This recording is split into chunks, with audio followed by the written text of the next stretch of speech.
Kevin Durant is gone, and I'll tell you why I think Russell Westbrook will be gone too soon. You're watching James Carter TV. Yeah, looking like a trouble when I walked in the building. That mean I got something expensive. Know my friends, they killing. All these hoes I'm killing. Hello and welcome to James Carter TV. Russell Westbrook, the point guard of the Oklahoma City Thunder, is starting to be at the center of some trade discussions, some trade rumors after the departure of Kevin Durant, the probably second or third best player in the league who left Oklahoma City to go to Golden State. I already made a whole video on that. If you want to watch that, I suggest you go to my channel because it is located over there. But we're here to talk about Russell Westbrook and some potential teams he should go to. First of all, let's talk about the Thunder and whether or not they should trade him. So when you look at this Thunder team, you have at point guard Russell Westbrook, the point guard aficionado, the guy that's been putting up almost triple doubles with or without Kevin Durant the last couple years. I mean, he's been absolutely fantastic. An argument can be made that he's a top 5 player in the NBA, and I'll make that argument. At shooting guard, you have Victor Oladipo, who averaged a little over 15 points per game this season. He was coming off the bench for a good part of the season because Evan Fournier really came on for the Orlando Magic, but last year averaged 17 points per game, and he's only 22 years old, so you're talking about a guy that still has a lot of upside associated with him. The small forward position is open right now. I'm not really sure who they have on their bench that could really fill that void and do it well, so that's going to be a big concern. Power forward, Enes Kanter, or the rookie that they traded with the Magic for, you have Domantas Sabonis, that's his name, Domantas Sabonis, who out of Gonzaga, who the Oklahoma City Thunder traded traded for in that Serge Ibaka trade, where they traded Serge Ibaka and they got Domantas Sabonis, they got Victor Oladipo, and they got Ersan Ilyasova, who you could see fit in that small forward rotation. So, you know, that's another thing, a nice piece there. I mean, Ersan Ilyasova, if he's coming off the bench, I mean, that's one of the top 10 bench players in the NBA right there. I mean, this guy had 15 points per game coming off the bench last year. That's really, really, really good. So you're talking about another nice player on this team. And then you have Enes Kanter, you have Domantas Sabonis, and then at center you have Steven Adams.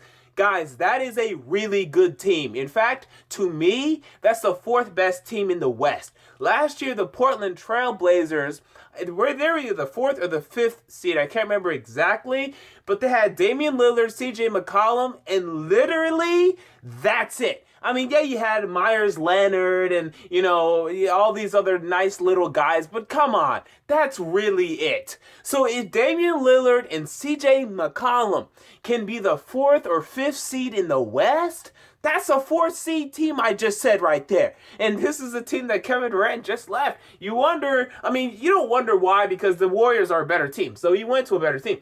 But you wonder, man, hey, how'd you not win with these guys? Because that's a really good team. On their own, this is going to be a 4th or 5th best team in the Western Conference. I'm having troubles thinking if they're going to be better than the Grizzlies. And I'd probably say no, but it'll be close. The Grizzlies, assuming Marc Gasol is healthy, because they missed Marc Gasol last season, but if he's healthy, I also like their addition of Chandler Parsons and free agency, so I think the Grizzlies will be better. So I think you're talking about the Warriors, the Spurs, the Clippers, the Grizzlies, and then the Oklahoma City Thunder, which is really good. In fact, it may put them in discussion if they can win their first playoff series to actually face Golden State in the second round of the Western Conference playoffs. So that would be very interesting to see. But anyway, so when you look at that team, they're going to make the playoffs this year. Okay, great. Now, when you look at, should they trade Westbrook? Yeah, they should. I don't care that they're going to be a playoff team this year. You have to consider the fact that really they're kind of screwed here. I mean, Russell Westbrook, I think he's gone. You know, I tried to tell you guys. I told you guys again and again and again and again. Dude, Kevin Durant is leaving the Oklahoma City Thunder. He's leaving because you just don't go and meet with all these great teams and players and executives and decide to stay in Oklahoma City Thunder. You just don't do it. Now, Russell Westbrook, I think he's gone next year. He already said he's not going to sign a contract extension until 2017, and the Thunder cannot afford to lose Russell Westbrook for nothing. They need to get something out of him, and I think they can get a lot of something. And now with that said, let's talk about what they could get. Number one, let's talk about the Los Angeles Lakers. This is the team we need to talk about. It's my favorite team, so I'm speaking as a Lakers fan here.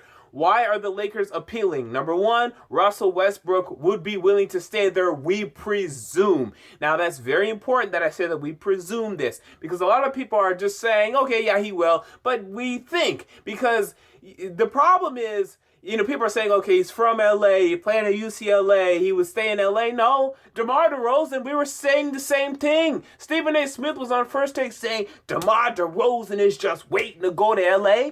Did he go to LA? He didn't. We keep assuming these players want to go to LA, and they don't. And I wish they would, because I'm a Laker fan, but they just don't. So I don't know why we're so sure that Russell Westbrook is going to go to LA, would like to stay in LA.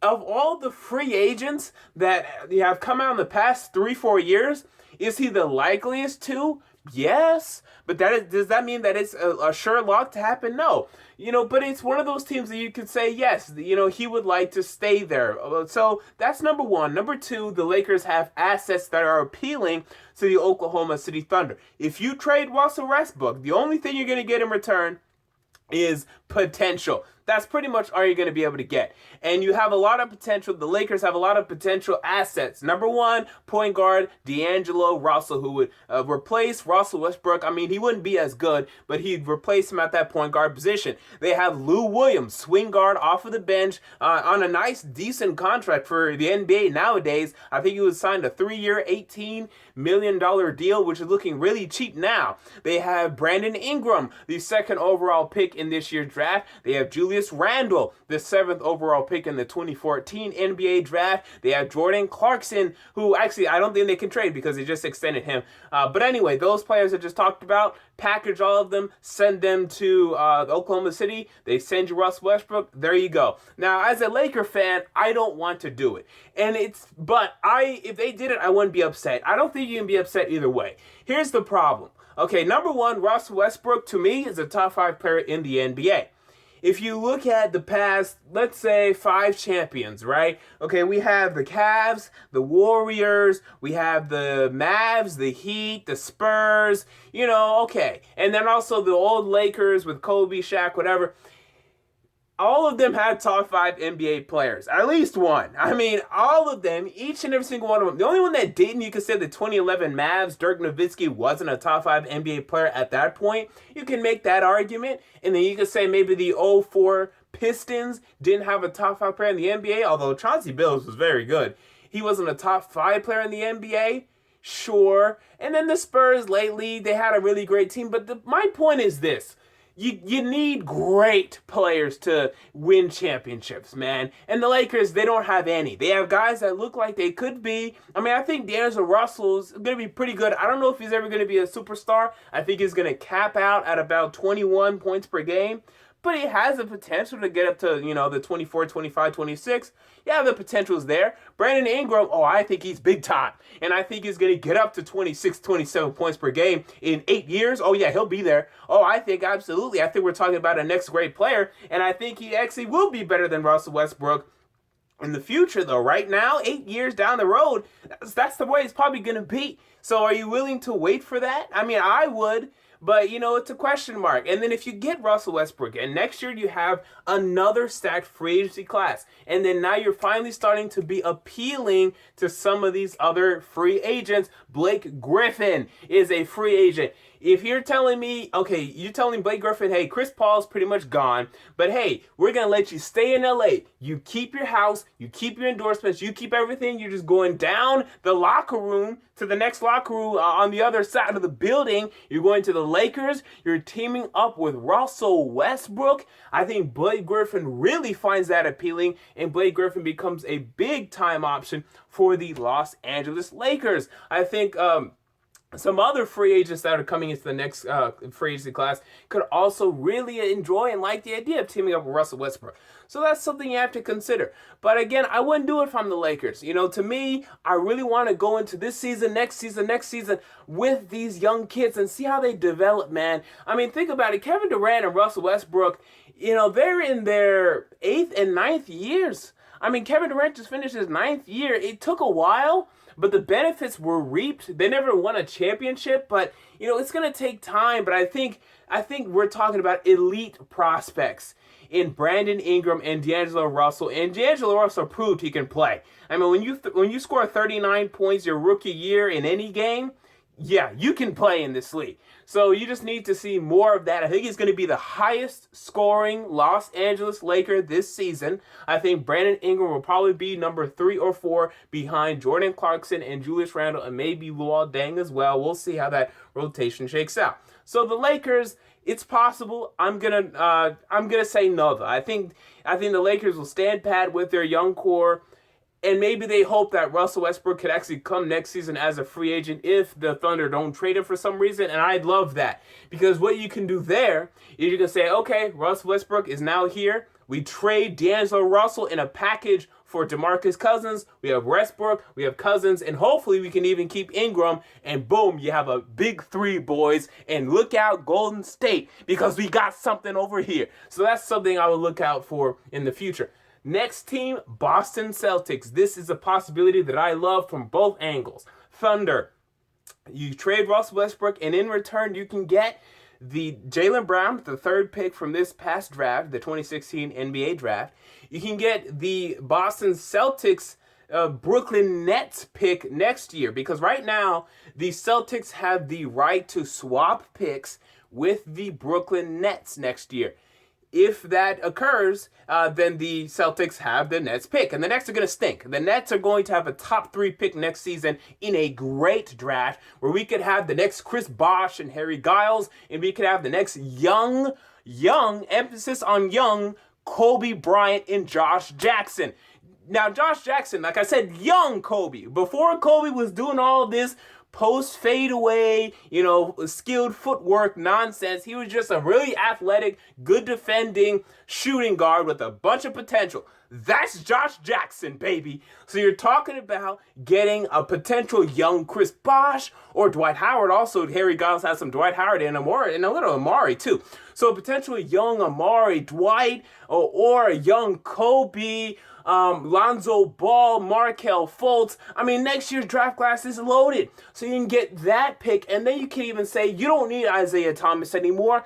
Give him to us. You get Isaiah Thomas. So Isaiah Thomas, Jaylen Brown, who I don't love. I think he's going to be an average starter at the next level, but you need a small forward right now, and he'll give you one for years to come. He'll never be a superstar, but he'll be a damn good player for you. So you have Jaylen Brown, Isaiah Thomas, and then you have probably a top 3 pick in next year's stacked draft. You can draft Harry Giles, you can draft Josh Jackson, or you can draft Markelle Fultz, or probably Fultz, maybe because he's a point guard, but I think he has some 2-guard potential. So, I think you're really talking about, boom, what a rebuild. And if I'm the Thunder, that's who I'm on the phone with right now. I'm not on the phone with the Lakers. I'm not on the phone with the Knicks. I'm on the phone with the Boston Celtics because I think that is a hell of a package, and they may not want to give it all up. Maybe they'll want to keep Jaylen Brown. Maybe they'll want to keep, Isaiah Thomas, but you have to get that next pick next year.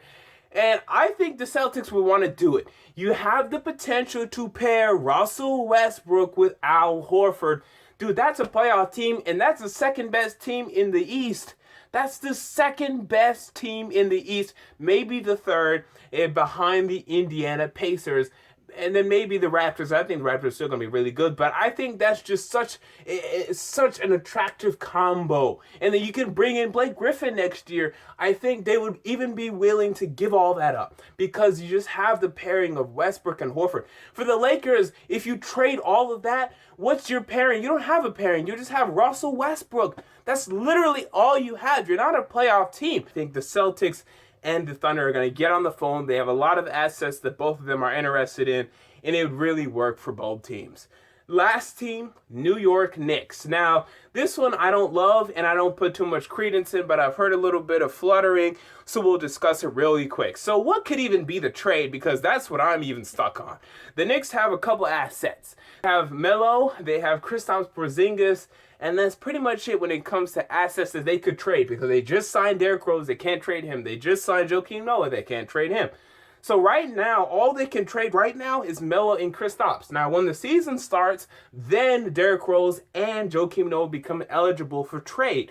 So then you can see that, but I mean, I don't love it. I think this is really just fan-made. It really doesn't make sense why the Thunder would want Melo right now. They're rebuilding. They have a young roster. Victor Oladipo, Domantas Sabonis. Really, they've just become kind of the Magic East with some extra pieces, or I should say the Magic West, with some extra pieces like Enes Kanter and Steven Adams. So they're really just the Magic Western edition. So adding Melo really doesn't make sense right there to me. So I think the Knicks are BS. But the Celtics and Lakers make sense. Really, the Boston Celtics. I mean, this deal should get done. Russell Westbrook should be a Boston Celtic. It really helps both teams. The Thunder would be back hell, they'd be a playoff team. With that roster, they'd be a playoff team, and they'd be back to one of the top teams in the West in 2 to 3 years if they get that top 3 pick next year. I mean, it'd be great for both teams. It'd be so good.